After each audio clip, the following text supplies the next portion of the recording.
I'm taking just a brief moment to tell you about Anchor, which is the platform that I am using to record my podcast. Let me explain.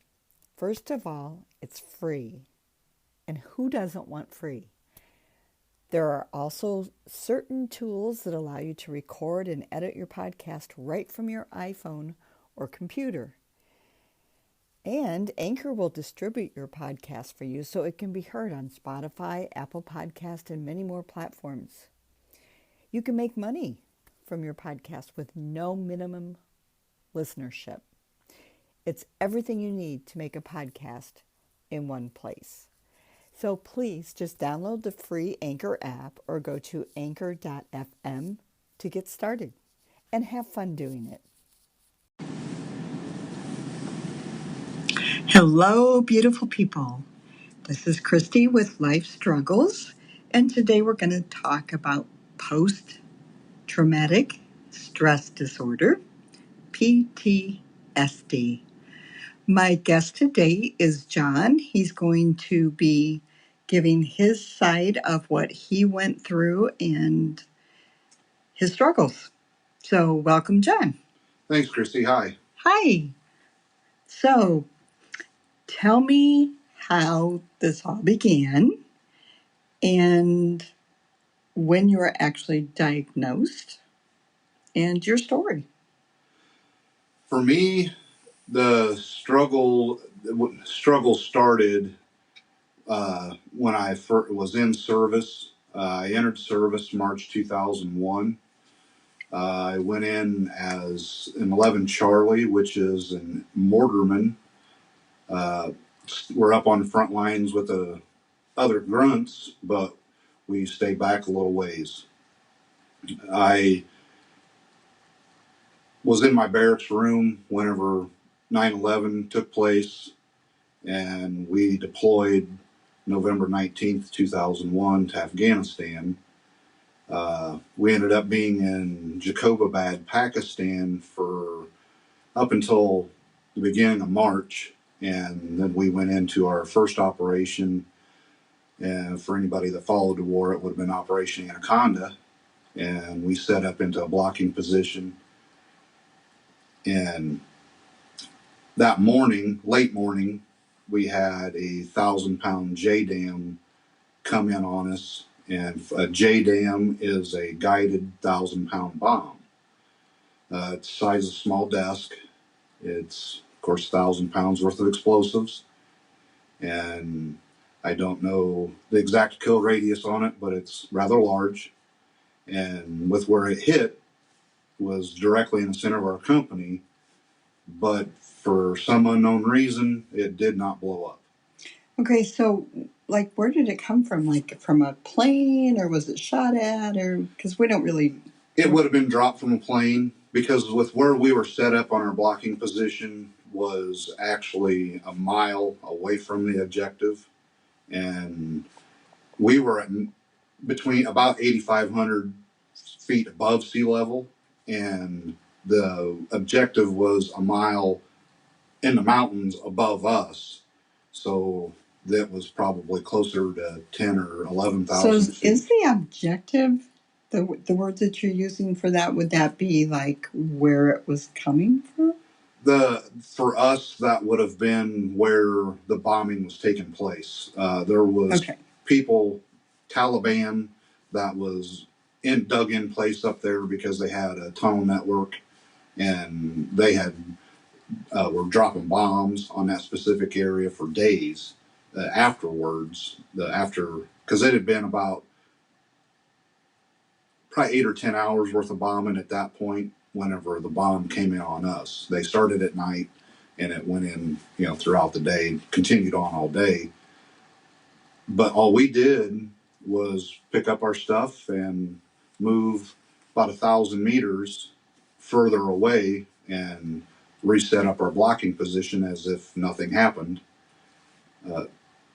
And which that's the only choice that we had to do. We had to complete our mission that we were set out, because it was multiple units, and each unit had a very specific objective that they had to do.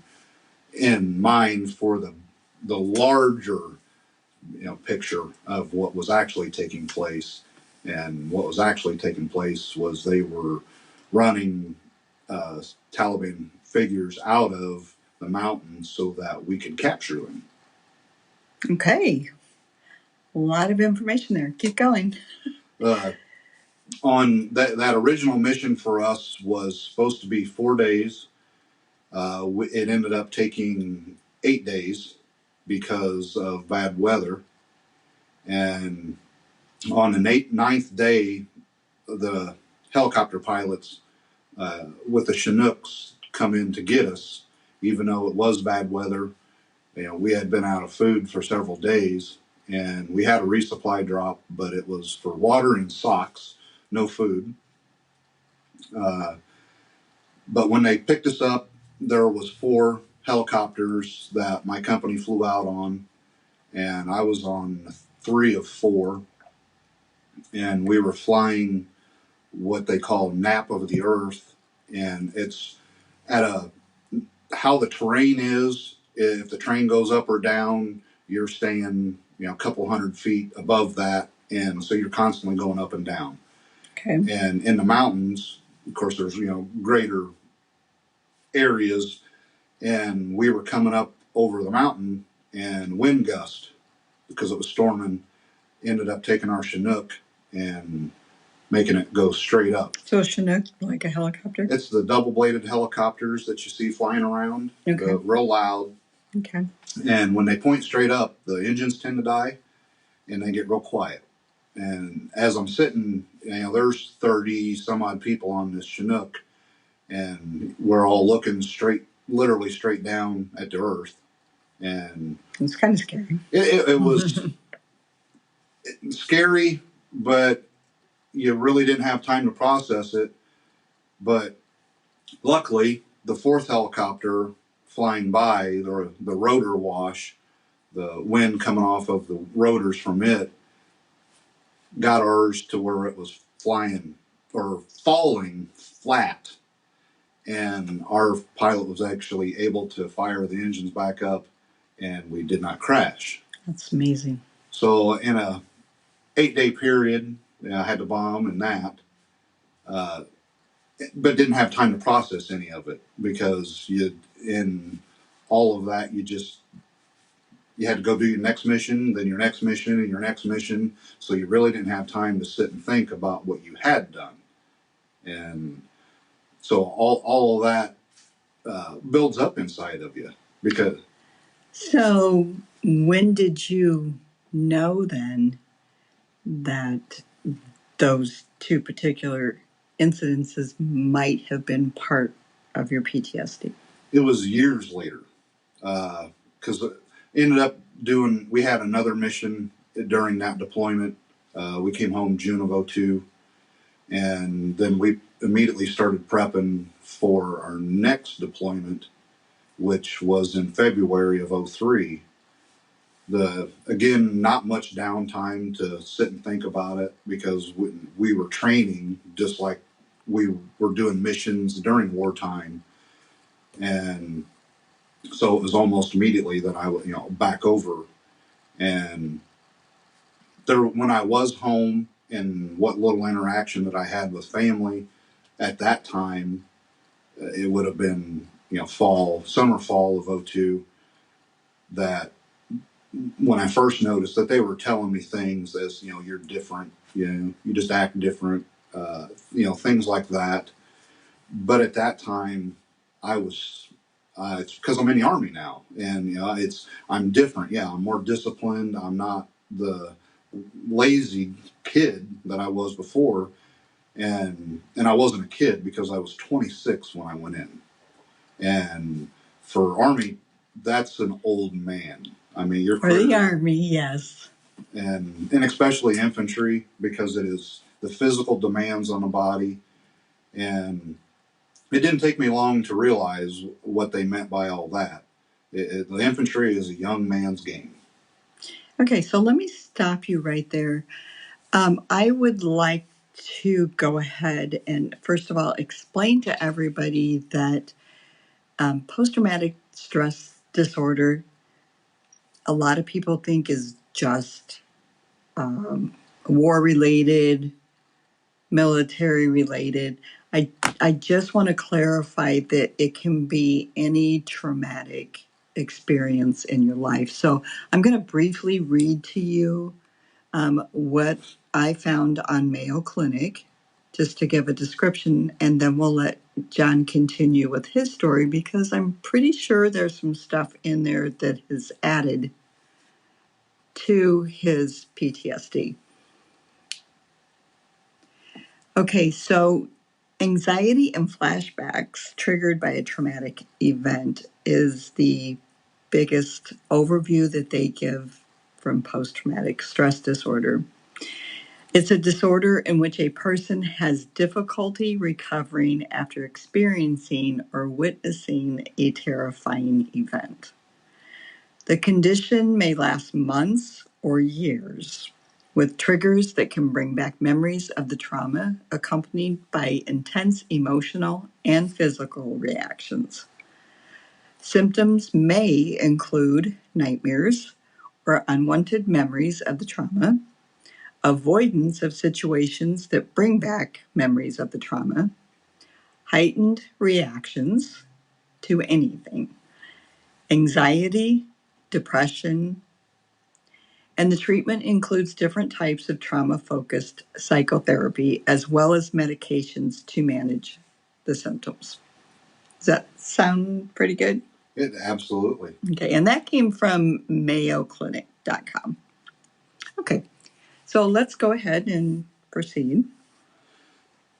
For after our first deployment, again, they say we prepped, trained again so that we could go to Iraq. Our original deployment there was 12 months, so it would have been February 03. And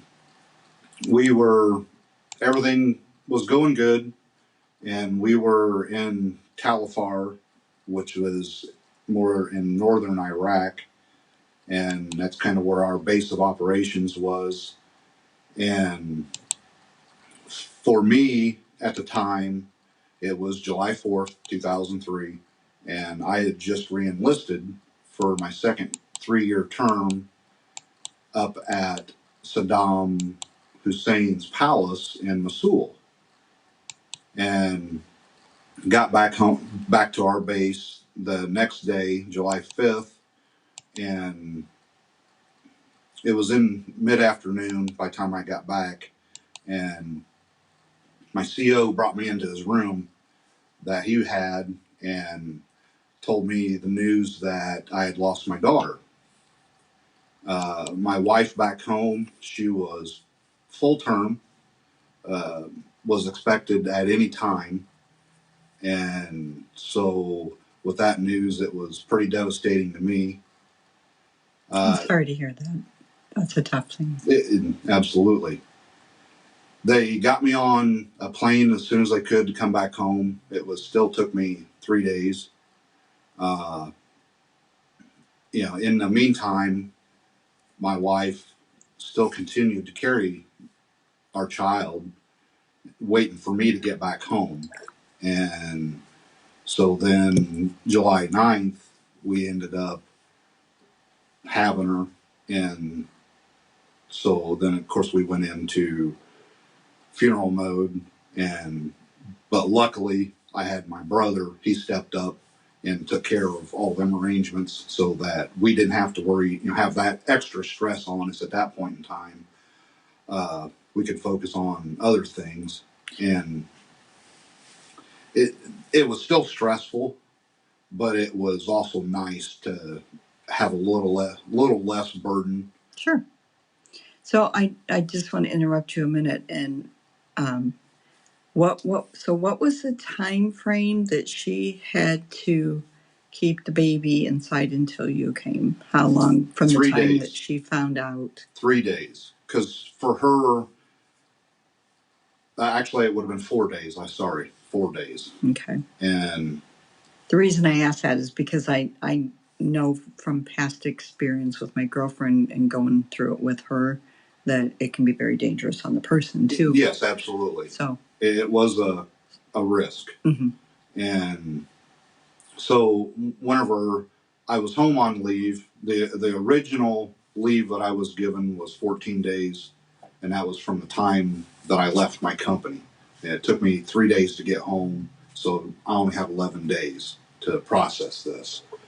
And so they don't like just fly straight through, like stop in New York and then New York to no. No, I had to wait for a flight to come out of Mosul, and so it was a little bit different.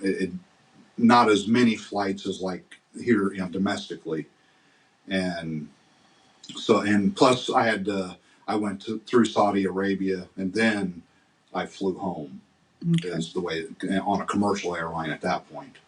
And so when I was home, me and my wife drove back down to Fort Campbell and sought a chaplain for some of our grief, but mainly to have him on our side to ask for an additional 14 days of leave so that I could try to process. So where was that at? Fort Campbell, Kentucky. Okay. 6 hours, 5 hours from here.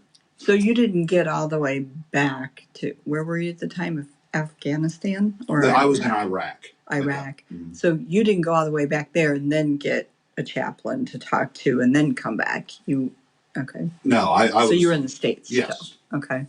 And with a little bit of fighting from the chaplain, he's fighting on my behalf. Okay. I was granted another 14 days. Didn't please my chain of command, but I figured it was the least that they could do for me. I'm a little surprised that they wouldn't know that or understand that. Maybe in different classes it might have been, but for infantry, it was, I guess we were expected to not have emotions and things like that, because to be hurt in any way, or or to go to sick call, as we called it, to go see the doctor because you're hurting, you could quickly get labeled a turd, and just because you're hurting. Now, is that an old-fashioned term? It's very old-fashioned. That's probably the cleanest way that I could put it. And I experienced that in my military, my 5 years that I was in, but it was more towards the end. And so would that be more from other men in the platoon or from higher up? Higher up. Okay. Definitely higher up. So your guys that were in the platoon with you, were they supportive? Yes. I was headquarters, and for us, that's the first sergeant, the company commander, the company XO or executive officer, and the supply sergeant. And then there was only for the mortars, there was 6 of us. So we were very limited, very small compared to a platoon. Okay, we don't know what a mortar is either. Saving Private Ryan has them. But for Tom Hanks, he actually throws them by hand. First he bangs them on the ground and then throws it by hand, and it's totally wrong. But they're kind of hard to, I don't know how to explain them. I mean, it's kind of similar to a big firework, okay. The big mortar fireworks, the same concept, but. Because, like this, my building here is called a brick and mortar. Okay, yes. Right. So there's 2 different definitions of a mortar there. Right. Yeah, there's different sizes of mortars. For me, I was considered a company asset. And the company asset is a 60 millimeter mortar. Everything in the Army and everything in the service is metric. Sometimes, so it's hard for Americans to understand that sometimes, but everything was metric. To a general idea of a round for a 60 millimeter mortar is about the size of a 16-ounce soda. That was about the size. They were a little bit longer, but they had 5 pounds of explosive in them, and we could shoot them 2.5 miles. Okay, I just found a definition so we can understand when he's saying mortar here. Um, it says a short, smoothbore gun for firing shells, technically called bombs, at high angles. I should know that. I used to know the definition, the technical definition, to where I could view that information. But that's okay. I no longer I just want to make sure everybody, you're talking way above our head because, of course, we haven't been there. Guys that are going to listen to this that have been there, hopefully, we'll share that to people that we know will listen and be interested in that. But a lot of people aren't going to understand this Army talk. So I want to make sure that I interrupt once in a while just to let people know so that they understand. So I'm glad I looked that up because I've never heard of that definition besides like my brick and mortar or the mortar that you use when you're making, well, brick, in between. So, okay.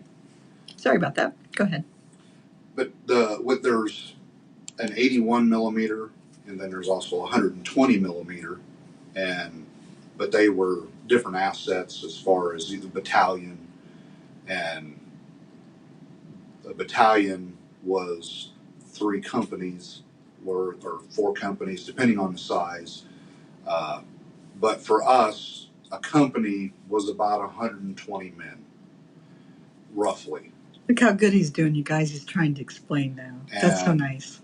For each platoon, we had 3 platoons plus headquarters platoon, and that's where the 120 guys, because it was about 40 guys per platoon, is what they full strength, and that's for every position that could possibly be filled up, because there's riflemen, there's grenadiers, there's heavy weapons, so there's, just looking at it, you just see a bunch of guys, but there's very specific positions in that platoon as far as what them guys do, because in each platoon they had line squads, and there was 4 of them, and they would be about 10 to 15 guys each, and so that they could all have separate missions in a bigger mission to accomplish the big mission that we were on. Okay, that was a lot. What was your position? I was a mortarman. And what does a mortarman do? The simplest version is we cover the asses of the Bravos. What's a Bravo? That's the frontline guys. So you're right behind people frontline. Think of grunts. Okay. We were on frontline, but slightly back. Where your company commanders would hang at. They're on the front line so that they can see what's going on, but far enough back that you typically don't have to worry about direct fire. And a mortar is an indirect fire weapon, meaning you don't have to see the enemy to shoot the enemy, because you just shoot the area. Well, it shoots way up into the sky. Depending on how far away we shot, was usually, if we were shooting a mile away, it would go a mile up in the air. So it was for us, our motto was high angle hell, death and destruction from above. So there must be some kind of technology behind that, so they can kind of see the area that they're going to be shooting at. Well, or that there's something there to be shooting at. Believe it or not, we had a sight that we looked through, but all we had to go off of is we had 2 poles that we set out when we initially set up, and we would keep our sight on them 2 poles the whole time, and that allowed us to shoot 360 degrees, and all we needed, because we had computers, very high-tech computers, that one of the Bravos out on the front line, they could call us with a fire mission and tell us their position. We already knew our position, and they could tell us how far the enemy was away, and we could shoot the enemy by that. Sometimes people called them forward observers. That's a forward observer. That's their specific job, is for calling in artillery and mortars. That's all, to call in for them targets. Whereas the Bravos, they're looking for the enemy, and their secondary job would be to call in that type of stuff. Okay. So I want to go back to when you were home and what you went through with your wife and the loss of your child. And I hope that doesn't bring back too much. No, if it is, let me know. For only having the 25 days total to process everything, it hurt, but it truly didn't hit me because I knew that I had this date that I had to go back by, and I knew once that date came, and when I had to go back to Iraq, Mm-hmm. and when I knew that day came, that I couldn't be thinking about what was going on back home, and that's kind of tough, and Well, I'm especially kind of trying to figure out if you needed the extra time, then what if you weren't processing it and going through it, then what were you doing? I was processing in my own way, but in hindsight, I think it would have been better for me to go back at the end of the 14 days, because then I would have, once I got back into the mindset as I'm back in the war zone. I couldn't think about being home. At that time, it would have helped me more. I still did just that because I had to block out what was going on back home. I couldn't think about it. I had my mission in front of me. I had 4 soldiers that I had to worry about. So even though you stayed home to go through grieving, you didn't go through grieving. I did. I did seek some help. There was a gentleman that I got to talk to a couple times. Mm-hmm. Talked with the chaplain that helped me out. I talked with him a few times, but it wasn't. I definitely wasn't in the mindset that I needed help, because still, again, at that time, in my mind, I was doing fine. There was nothing wrong with me. But that's not the same as grieving a lost child. And the other thing I wanted to ask is your wife. Were you like ignoring what she was going through, or were you trying to help her? I was trying to be supportive, for her as well. Were you able to do that? I would like to think I was. She's the only one that could answer that truly. Did she ever say anything to you? We never talked about it. You never talked about it? No. You mean about how she felt, period, or how she felt about how you were helping her? More on if I, how or if I helped, or Okay. Anything of that. Because Okay. we had talked on how she felt, and which I could only imagine. And that's all anybody can do, because everybody goes through something differently. Right. So so it was, in time, I just had that brief moment to grieve, and then went right back to Iraq for another 6 months. And again, it was fairly free of accidents, bombs. I was near an IED, but I didn't take anything. I had buddies that got hurt, blowed up. No one was killed, but it was all around a pretty good deployment as far as deployments could go. But it was after that deployment that my family really started saying that I was different, and was definitely not a kind person at that point. I had definitely had a lot of anger. Wasn't sure what was taking place, why or anything, but it got to the point where my ex-wife now she gave me the ultimatum to either seek help or she was leaving. And so I just decided to seek help. And April 2004 is when I was officially diagnosed with PTSD. Okay, so just to again ask a question to clarify things, when your wife at the time gave you an ultimatum, was this all to do with your behavior, or was there other stuff going on too? Absolutely behavior. Okay. It was, my anger. I wasn't physically abusive, but there was definitely verbal abuse going on. I was. Would you call it narcissistic behavior? Probably. Yeah, I mean, that would be a good way. There was, I had in the anger outburst, I was destructive, destroying pictures, that were hanging on the wall or, whatever was near.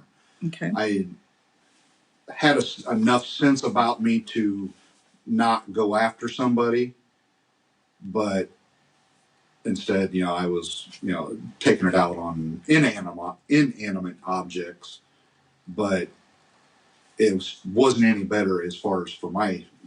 And it can be scary to somebody else watching that. It really can. Just for a brief moment, I want to read, because next week I'm actually doing a podcast on grieving and going to be interviewing two people that have gone through quite a bit of grieving. But with John sitting here, I just want to list 5 stages of grieving, and we'll see which one of those he went through, or if any of them or all of them. So we've got denial, anger, bargaining, depression, and then acceptance. And that's the framework that makes up learning to live with the one we lost. Those are the things that you go through supposed to go through to get through. And there is no specific time frame. Everybody is different. I'm not reading that. I'm just telling you from experience. And there was one more thing. What is the hardest stage of grief? And it says you may go over the death multiple times in your mind, which now they're talking about death. And I don't know if that's something that you really did with an unborn child. There's a little bit of difference, even though I think your wife would have went maybe through a little bit more, because when you're carrying a child, she absolutely you have all that. But I'm not minimizing the fact that you still had connection. That was your child. I did a lot of bargaining. Did you? So I saw you thinking. By the way, he's here with me in person, which we don't get to do very much. So, but I saw you thinking. So why don't you explain what you feel like the bargaining is? For me, it was why. And if there was, at the time, we did not have specific answers. So it made it much harder. We only knew that her umbilical cord was twisted. And so she basically suffocated. And so it was bargaining, why? Well, if this could have happened for me, I would have gladly, given my life to save hers. Sure. And and what I'm reading here is that the bargaining phase goes hand in hand with guilt. The guilt was is what did I do wrong? Why, if I was there, would have things been different? Yep. And I'm sure your wife at the time went through the same thing. So, okay, let's go on. I just like to stop and clarify stuff. So, you okay? Yeah. Okay. It was like I said, April of 2004 when I got the official diagnosis, and that's I guess for me when reality came crashing down, because at that point I was still in denial that there was anything wrong with me. I was happy with where I was, or I thought I was happy with where I was at, and but it wasn't until I started seeking help and I got lucky off the bat and got an old lady that told how it was. And so she made me realize real fast and had to check my ego at the door. And for an infantryman, that's hard because we are all ego. And so at first, that was probably the toughest thing for me is checking my ego at the door and being real. And but that was the best thing that could have ever happened. Okay, so first of all, there's three factors here. Number one, I think your wife should be applauded for even giving you that ultimatum, which I'm sure would have been hard to do and probably felt like that was her only choice. Then I think you need to be applauded for accepting it because a lot of people given an ultimatum will deny it. It'll make them even madder. But whether you did it for yourself or for her, it doesn't matter. You still made the choice to do it. That was you. Okay. And so I think you deserve that. And then I'm going to say God, whoever, that you had a counselor that was good for you because that's really hard to find the right match. And it sounds like she was really good for you. Absolutely. Okay. So those three factors right there were a big part of where you are today. I'm thankful, very thankful for her giving me that ultimatum because families telling me one thing, she was telling me one thing, and it finally made me, well, maybe there is something wrong, but that was the biggest thing. Whenever she gave me that ultimatum, that's what, well, maybe there is something wrong, and So do you feel like you did that for the marriage or for yourself? it was, or for both. It was more for the marriage because I didn't want to give up. But I mean, there was definitely part of it for me because if there was something wrong, that I definitely wanted to get it taken care of because I wanted to try to save my marriage. Okay, people, and that's the most important thing here is had he not finally recognized something and was able to say, okay, I'm open to this, he still wouldn't be where he's at today. You have to be able to open yourself up to that and to acknowledge it. And so it sounds like that's what you did.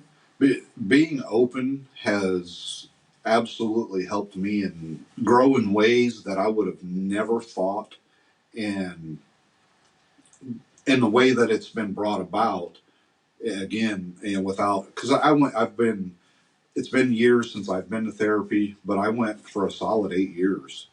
And like weekly, monthly? It was weekly for the longest time, and then it went to monthly, and I stayed at monthly for years and years.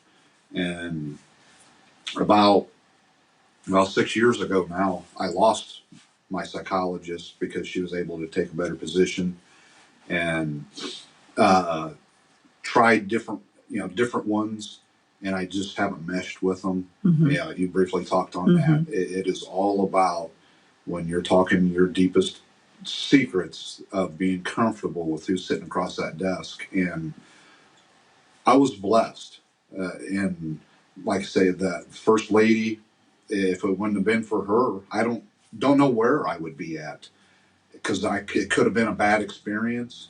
And I could have said, yeah, screw this. And hard to say. I don't know. because I just know my path, and it hasn't been an easy one, and it hasn't been until recently that it's gotten better, because it's been 6 years now that I've divorced. I remarried, but for my problems, it definitely helped destroy my first marriage. There was other things, but for what I was going through, there was I couldn't help myself, so therefore I couldn't help the marriage, and that was the tough part of realizing that there was something wrong with me. So, did your first wife ever go to counseling with you? We did a few joint counseling sessions, but it was majority of the time just me, and that was by my choice, more Okay. so. Because it would have been interesting to have both of you at least every other time, so she had her input, because still she's looking at a different side than what you're thinking you're going through. Right, and that's just things, now that I'm in a better place that I can look back on and see, okay, I wish I could have done this different or done that different, and but it's been an interesting journey. Uh, I I know I'll never be cured per se, just because the things that get me is ever evolving. Uh, I still don't forget about the things that's happened, and at the times I didn't think they were traumatic, but my brain, has thought else, and the only thing that I truly thought was traumatic was the loss of my daughter, and a little towards the end of my military stint wasn't traumatic, but I didn't like it just because of how things went. But it was with what I was going through at my worst time of struggling with the PTSD, and because I got out April 2006, and even during my struggles, that I ended up going AWOL for 2.5 months, 3 months. Did you get in trouble for that? Oh yeah, I was got in going to trouble. say, did you turn yourself in, or did they come after you? Yes, but it's a little both. I turned myself in, but they came and got me. The local cops After did. you turned them in, after you turned yourself in. Yeah. I mean, And I was in a real bad place then, and because I was actually homicidal at that point, and so homicidal or suicidal? Homicidal, and just because of my chain of command and things that I was going through, and they weren't being supportive. It was more selfishness on my part, but at the time I wasn't seeing it that way. Sure. And so I luckily, I guess I chose to go AWOL, but how'd you do that, by the way? Just didn't go back. So you were on leave. Absent without leave, yes. Well, wait, but you couldn't get absent to begin with unless they got you back home.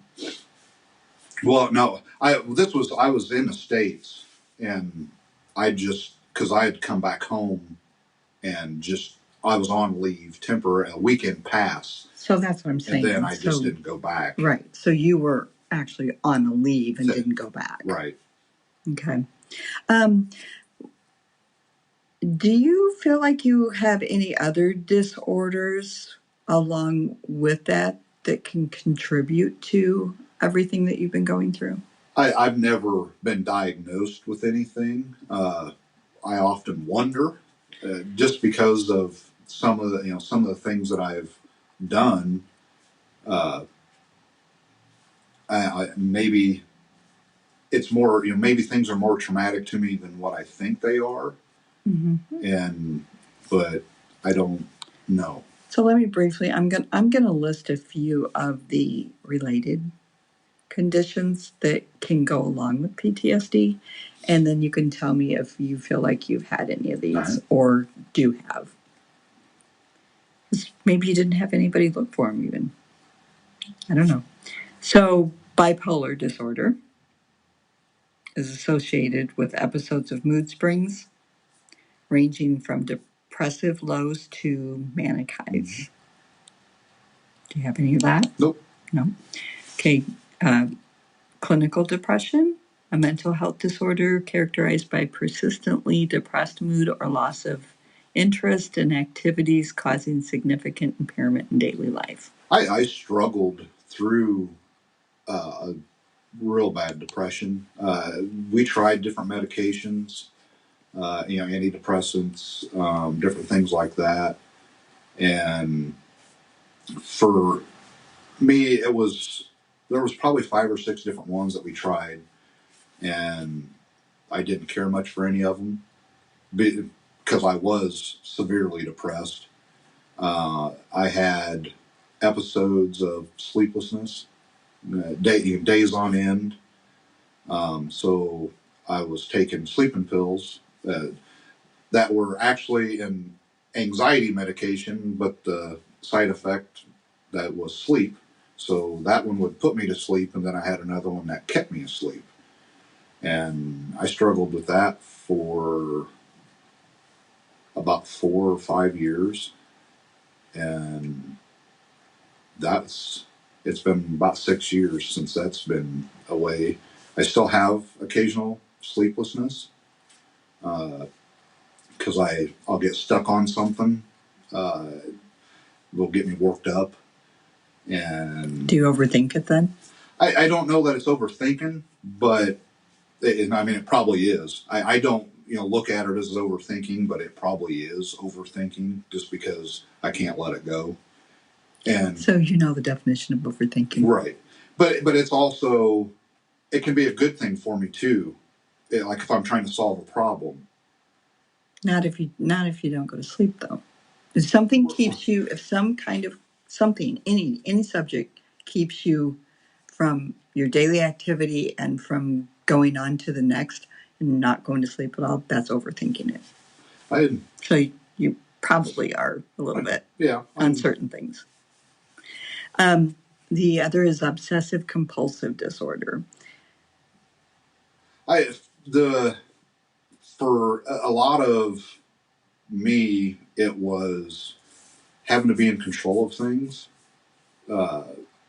regardless of what it was. It was kind of in a control your own destiny type thing, and that's where I've had to learn to let go.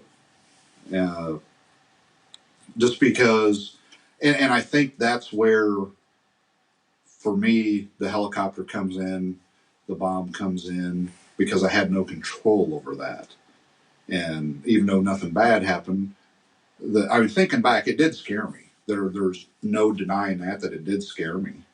But yeah, you didn't process that at the time. So, the way they're describing obsessive compulsive disorder, though, is excessive thoughts that lead to repetitive behavior. I'm familiar with it, but yeah, haven't do anything like that. So nothing of that. And then schizophrenia, anxiety disorder. Anxiety, yes. Has been a big struggle for sure. Now, do you think you had that before any of this ever happened? I often wonder. I thinking back, I don't think that I did, but looking at it now, I don't know. I can't pinpoint where it came into play, but it definitely, that has been a big struggle. Okay, another one, and I know quite a few people with PTSD that have this, but agoraphobia. What's that? That's fear of places and situations that might cause panic attacks or helplessness or embarrassment. In the beginning, absolutely. So you try to stay away from that stuff. And that is something these last 6 years solid that I have worked real hard on, putting myself in uncomfortable positions, just so, and my current wife helps me tremendously with that. So that's what I was going to ask you. So you have somebody, for instance, I'm just going to try to think up something here. If you were in a place with a whole bunch of people, and all of a sudden you got panicky, you had somebody that could take you quietly out of that situation. Yes. And oftentimes what she's able to do is just talk to me. Mm-hmm. You know, I can focus in on her and we just talk. About anything or about the situation? Sometimes the situation, mm-hmm. Sometimes, you know, just anything just to get my mind off of the situation. But oftentimes, you know, I try to share with her what I'm feeling. That way she knows exactly what's going on. And now, is this something that you learned in counseling? Yes. I continue daily, still to this day, I continually use what I was taught in my counseling. Good for you. Because it's all coping mechanisms, and without them, I couldn't cope. Sure. And that's what I'm, you know, one of the things that I'm thankful for, because I would have never, the things that I've been taught, I would have never looked at life that way during, you know, the stressful situations, and now I can. And without counseling, I wouldn't have this, you know, view on life. Attention deficit disorder. I wonder about it sometimes. I've never been diagnosed with it just because of how I can be, but you could have had that. Before, I mean, like, right. I think probably more than 3/4 of the population has it. So, okay. And then we already said generalized anxiety. Alcohol use disorder. For me, I never worried about alcohol. I did do some drinking when I was still in the service, but that was in the beginning, you know, more towards the beginning, you know, when I was still in denial somewhat. Since now, I rarely drink, but that more stems from growing up with an alcoholic father and seeing what it did Sure. to him and the family, and me not wanting to do that to mine. Now, just out of curiosity, did any other of your family members happen to have PTSD? Not that I'm aware of. No. Okay. Did any of them? You said your dad drank. Yeah. But was he an alcoholic or just a drinker? Yeah, by clinical definition, he was an alcoholic. Okay. There's a lot of different types of alcoholics. So yeah, every Friday, Saturday night, it was, you know, he was drinking the whole time. So, was it a social drinker, though? You know, it probably had been considered because a social he was drinker. able to function. Yeah, I mean, he didn't drink a drop during the week. So he was a functioning social drinker, is what he was saying. Which, if you want to call that an alcoholic, I suppose you can. But could he not go a weekend without going and getting drunk? At that time, probably he couldn't have. Probably not. So Friday night, done with work, I'm going to go drink the whole weekend. And did he come home? Yeah, well, not always. But sometimes I wouldn't see him till Sunday. Sometimes he might roll in, you know, early Saturday morning type thing. Mm-hmm. But, you know, I'm sure there's some things that come up with my PTSD from that. Mm-hmm. But how old were you? I was when I lived with him. I was 13, so 8th grade. Wow. Freshman. The age where you need your parents the yes. most. Yes. Okay. Okay. All right. Well, that's everything that actually is related to. And so, what do we have about about 4 of them? 3 or 4 of them. But also, those 3 or 4 things can be with anybody. So, right. We really don't know if it's with the PTSD or not. So do we have to finish something? Is there something that you want to add to to help other people that are going through PTSD from The what you've gone through? number one thing for me is having a support system. And for me, that, right now, that I have a huge support system, but the biggest person I lean on is my wife. And just because how she can make me feel, just being in presence of her. Mm-hmm. And so that allows me to work on things that are harder for me to do, like the anxiety, the social anxiety, and the large crowds, and that I continually push that continually. Without her, there's no way I could do it. And so now we have a fourth person that kudos to them. Yeah. And it is, I wouldn't say absolutely necessary, but I would highly recommend, counseling. And it's just not on for PTSD. Sure. I mean, even everyday life. Sure. It is nice. We all need somebody. It is nice to be able to have somebody to throw your thoughts off of and to see, am I thinking right? Am I thinking wrong? Just because sometimes our thoughts can lead us the wrong way, and that's where I struggle still to this day, because I can get a little upset, and even though I know what's happening, I still get upset enough to where I go off on a tangent, as I call them. Yeah. So what is a tangent to you? Thank God, currently, it's a lot of yelling. There's usually a lot of cussing involved.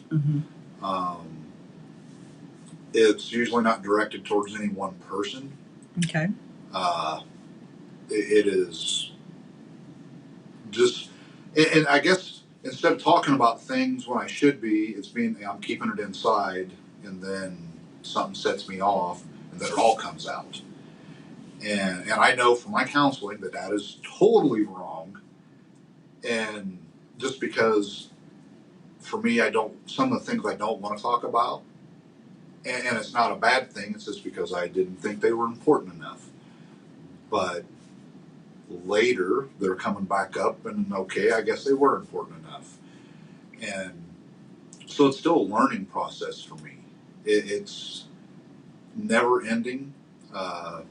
What set me off a year ago not necessarily sets me off today. So when you are currently going through these tantrums or whatever,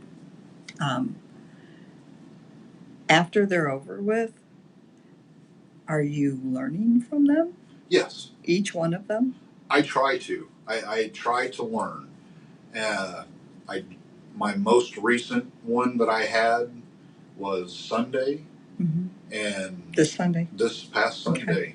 And my wife was joking with me, and I knew she was joking with me, but it set me off because I remembered something in my past of something me and my ex-wife went through, and that set me off. And I couldn't come back from it. But you did, apparently. Yes. So what I done, I took myself out of the situation after I run my mouth for a little while, which I shouldn't have done that. But I went outside and worked it off and cleared my mind. And I come back inside. You mean like you physically were working? Physically working. And so when you were physically working, were you going through what you had done through your mind? Yes. Okay. And so do you apologize when something like that happens, or? Sometimes. And if I truly think that it deserves an apology, I will. How do we decide that?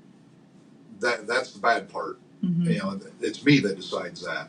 And some people think they deserve apology, and I don't. And that's probably wrong on my part, just because when I speak, I'm brutally honest. And I know that's not always good. I know that as a person. But just because there's words that we can't take back. Exactly. But for me, I feel that if I've said them, I mean them. And always? 99.9% of the time, yes. Yeah. And they're not always kind words. But I guess that's one of my coping mechanisms that I've decided, okay, this is the way I've got to be. And it's probably more protecting me than anything without delving further into the rabbit hole on that. I just, because I haven't. I probably should. But that's just like what I keep telling myself. And so if your wife comes to you after one of your episodes and says, you really hurt my feelings, I feel like you owe me an apology, and you don't feel like you owe an apology, you just don't do it? Or do you guys talk about it? I will talk about it, and I'll explain to her, why I, don't feel that there's an apology necessary. And sometimes whenever during the talk, my wife, she has good valid points, but in my mind, I don't owe an apology, and so therefore I won't give one. Oftentimes they're probably well-deserved apologies, but again, I say that I didn't think that I should give one, and so that tends to have a little bit of a rift sometimes because she does feel, that she needs apologized to, and I don't always do it. So then how do you end I don't know if you want to call it an argument, but how kind does of one of them agree to disagree moments. I duly know why she's upset, type thing, and I will try to change my future behavior to not have that happen again. But it doesn't mean that I'm going to give an apology. And so then she accepts that? Seems to be. Okay. Okay. That it seems. I would hope that she knows that for when I apologize, that I truly do mean it, and I don't want it to be some half-assed apology just because she feels that it's deserved. I truly want it to be heartfelt. And I agree with that because we know the difference. If you're going to keep doing the same thing over and over again and then apologizing for it, then we don't even believe you're sorry. Right. So. And that's what I don't want to happen. And I guess the little things that we go through, I would hope that it's a different struggle each time. I don't think I'm making the same mistakes. And it's just that, it is just a mistake. We are human. We err, and I can only live for what's happening now and look forward to the future. My past made me who I am.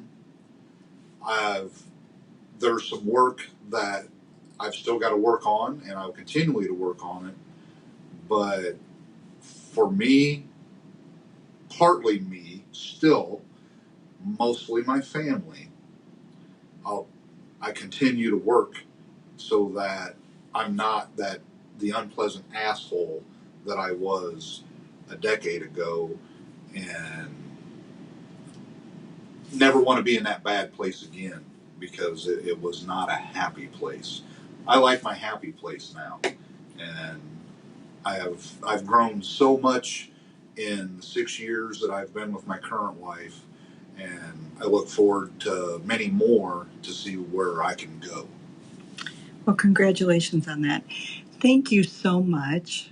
Thank you for having me. And I really hope that we can get this out to a lot of people that don't understand what PTSD is and what people go through.